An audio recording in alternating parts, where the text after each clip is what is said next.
Welcome to this moment of calm. Let yourself sink into comfort as you close your eyes and drift away. Here there's nothing you need to do but relax, breathe deeply, and allow each gentle sound to guide you into peaceful rest. Let's begin our journey to a place where worries fade and tranquility fills your mind. Let us begin Chapter 7, Light in the Darkness.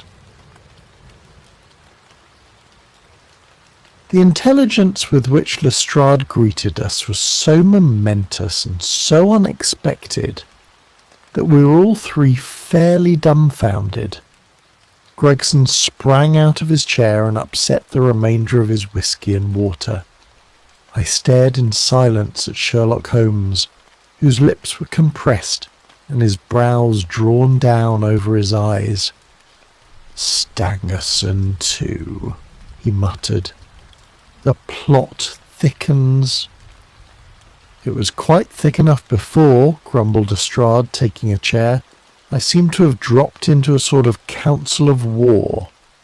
Are you sure of this piece of intelligence?" stammered Gregson. "I've just come from his room," said Lestrade. "I was the first to discover what had occurred." "We have been hearing Gregson's view of the matter," Holmes observed. "Would you mind letting us know what you have seen and done?" "I have no objection," Lestrade answered, seating himself. "I freely confess that I was of the opinion that Stangerson was concerned in the death of Drebber. This fresh development has shown me that I was completely mistaken. Full of the one idea, I set myself to find out what had become of the secretary. They had been seen together at Euston Station about 8:30 on the evening of the 3rd. At 2 in the morning, Drebber had been found in the Brixton Road. The question which confronted me was to find out how Stangerson had been employed between 8.30 and the time of the crime, and what had become of him afterwards. I telegraphed to Liverpool, giving a description of the man and warning them to keep a watch upon the American boats. I then set to work calling upon all the hotels and lodging-houses in the vicinity of Euston. You see, I argued that if Drebber and his companion had become separated, the natural course for the latter would be to put up somewhere in the vicinity for the night, and then to hang about the station again next morning. "They would be likely to agree on some meeting place beforehand," remarked Holmes. So it proved. I spent the whole of yesterday evening in making inquiries entirely without avail. This morning I began very early, and at 8 o'clock I reached Halliday's private hotel in Little George Street. On my inquiry as to whether a Mr. Stangerson was living there, they at once answered me in the affirmative. "No doubt you are the gentleman whom he was expecting," they said. "He has been waiting for a gentleman for 2 days." "Where is he now?" I asked. "He is upstairs in bed. He wished to be called at 9. "I will go up and see him at once," I said. It seemed to me that my sudden appearance might shake his nerves and lead him to say something unguarded. The boots volunteered to show me the room. It was on the 2nd floor, and there was a small corridor leading up to it. The boots pointed out the door to me, and was about to go downstairs again when I saw something that made me feel sickish, in spite of my 20 years' experience. From under the door there curled a little red ribbon of blood, which had meandered across the passage and formed a little pool along the skirting at the other side. I gave a cry, which brought the boots back. He nearly fainted when he saw it. The door was locked on the inside, but we put our shoulders to it and knocked it in. The window of the room was open, and beside the window, all huddled up, lay the body of a man in his nightdress. He was quite dead, and had been for some time, for his limbs were rigid and cold. When we turned him over, the boots recognized him at once as being the same gentleman who had engaged the room under the name of Joseph Stangerson. The cause of death was a deep stab in the left side, which must have penetrated the heart. And now comes the strangest part of the affair. What do you suppose was above the murdered man? I felt a creeping of the flesh and a presentiment of coming horror, even before Sherlock Holmes answered. The word Raish, written in letters of blood, he said. That was it, said Lestrade in an awestruck voice, and we were all silent for a while. There was something so methodical and so incomprehensible about the deeds of this unknown assassin that it imparted a fresh ghastliness to his crimes. My nerves, which were steady enough on the field of battle, tingled as I thought of it. The man was seen, continued Lestrade. A milk boy passing on his way to the dairy happened to walk down the lane which leads from the mews at the back of the hotel. He noticed that a ladder, which usually lay there, was raised against one of the windows of the second floor, which was wide open. After passing, he looked back and saw a man descend the ladder. He came down so quietly and openly that the boy imagined him to be some carpenter or joiner at work in the hotel. He took no particular notice of him, beyond thinking in his own mind that it was early for him to be at work. He has an impression that the man was tall, had a reddish face, and was dressed in a long brownish coat. He must have stayed in the room some little time after the murder, for we found blood-stained water in the basin, where he had washed his hands, and marks on the sheets where he had deliberately wiped his knife. I glanced at Holmes on hearing the description of the murderer, which tallied so exactly with his own. There was, however, no trace of exultation or satisfaction upon his face. "Did you find nothing in the room which could furnish a clue to the murderer?" he asked. "Nothing.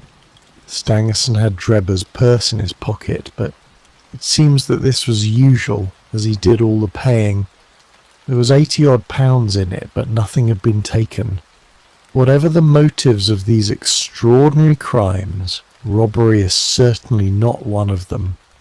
There were no papers or memoranda in the murdered man's pocket, except a single telegram, dated from Cleveland about a month ago, and containing the words, 'JH is in Europe.' There was no name appended to this message." "And there was nothing else?" Holmes asked. "Nothing of any importance. The man's novel with which he had read himself to sleep was lying upon the bed, and his pipe was on a chair beside him. There was a glass of water on the table, and on the window-sill a small chip ointment box containing a couple of pills." Sherlock Holmes sprang from his chair with an exclamation of delight. "The last link," he cried exultantly. "My case is complete." The two detectives stared at him in amazement. "I have now in my hands," my companion said confidently, "all the threads which have formed such a tangle. There are, of course, details to be filled in, but I am as certain of all the main facts, from the time that Drebber parted from Stangerson at the station up to the discovery of the body of the latter, as if I'd seen them with my own eyes. I will give you a proof of my knowledge. Could you lay your hand upon those pills?" "I have them," said Lestrade, producing a small white box. "I took them and the purse and the telegram, intending to have them put in a place of safety at the police station. It was the merest chance my taking these pills, for I am bound to say that I do not attach any importance to them." "Give them here," said Holmes. "Now, Doctor," turning to me, "are those ordinary pills?" They certainly were not. They were of a pearly grey colour, small, round, and almost transparent against the light. From their lightness and transparency, I should imagine that they're soluble in water, I remarked. "Precisely so," answered Holmes. "Now would you mind," going down and fetching that poor little devil of a terrier which has been bad so long, and which the landlady wanted you to put out of its pain yesterday a while. I went downstairs and carried the dog upstairs in my arms. Its laboured breathing and glazing eye showed that it was not far from its end. Indeed, its snow-white muzzle proclaimed that it had already exceeded the usual term of canine existence. I placed it upon a cushion on the rug.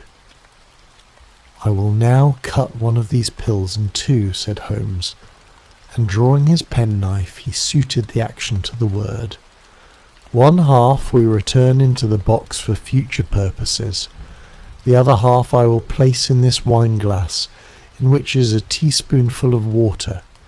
You perceive that our friend the doctor is right, and that it readily dissolves." "This may be very interesting," said Lestrade, in the injured tone of one who suspects that he is being laughed at. "I cannot see, however, what it has to do with the death of Mr. Joseph Stangerson." "Patience, my friend, patience. You will find in time that it has everything to do with it. I shall now add a little milk to make the mixture palatable, and on presenting it to the dog we find that he laps it up readily enough." As he spoke, he turned the contents of the wine-glass into a saucer and placed it in front of the terrier, who speedily licked it dry. Sherlock Holmes' earnest demeanour had so far convinced us that we all sat in silence, watching the animal intently and expecting some startling effect. None such appeared, however. The dog continued to lie stretched upon the cushion, breathing in a laboured way, but apparently neither the better nor the worse for its draught. Holmes had taken out his watch, and as minute followed minute without result, an expression of the utmost chagrin and disappointment appeared upon his features. He gnawed his lip, drummed his fingers upon the table, and showed every other symptom of acute impatience. So great was his emotion that I felt sincerely sorry for him, while the two detectives smiled derisively, by no means displeased at this check which he had met. "It can't be a coincidence," he cried, at last springing from his chair and pacing wildly up and down the room. "It is impossible that it should be a mere coincidence. The very pills which I suspected in the case of Drebber are actually found after the death of Stangerson, and yet they are inert. What can it mean? Surely my whole chain of reasoning cannot have been false. It is impossible, and yet this wretched dog is none the worse. Ah, I have it! I have it!" With a perfect shriek of delight, he rushed to the box, cut the other pill in two, dissolved it, added milk, and presented it to the terrier. The unfortunate creature's tongue seemed hardly to have been moistened in it before it gave a convulsive shiver in every limb, and lay as rigid and lifeless as if it had been struck by lightning. Sherlock Holmes drew a long breath, and wiped the perspiration from his forehead. "I should have more faith," he said. "I ought to know by this time that when a fact appears to be opposed to a long train of deductions, it invariably proves to be capable of bearing some other interpretation. Of the two pills in that box, one was of the most deadly poison, and the other was entirely harmless. I ought to have known that before ever I saw the box at all." This last statement appeared to me to be so startling that I could hardly believe that he was in his sober senses. There was the dead dog, however, to prove that his conjecture had been correct. It seemed to me that the mists in my own mind were gradually clearing away, and I began to have a dim, vague perception of the truth. "All this seems strange to you," continued Holmes, "because you failed at the beginning of the inquiry to grasp the importance of the single real clue which was presented to you. I had the good fortune to seize upon that, and everything which has occurred since then has served to confirm my original supposition, and indeed was the logical sequence of it. Hence things which have perplexed you and made the case more obscure have served to enlighten me and to strengthen my conclusions.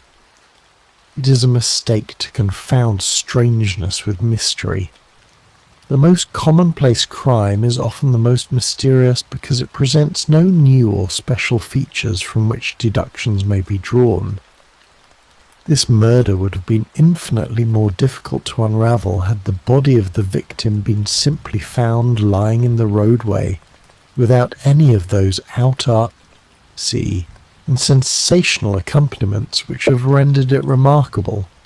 These strange details, far from making the case more difficult, have really had the effect of making it less so.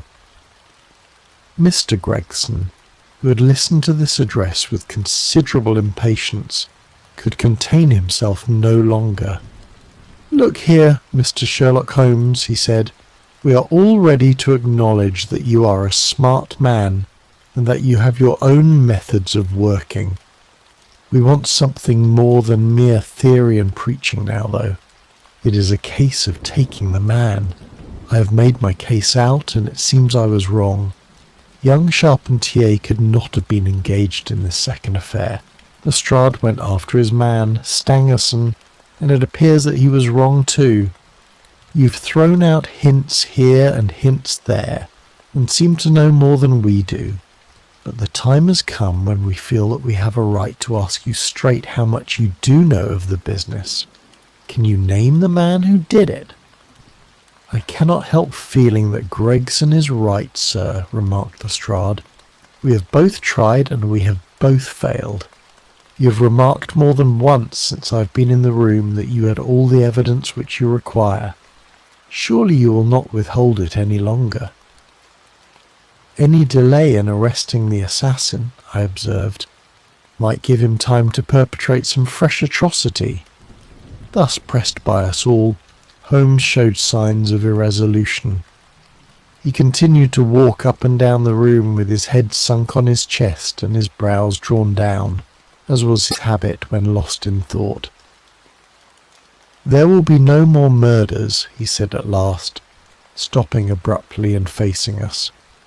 "You can put that consideration out of the question.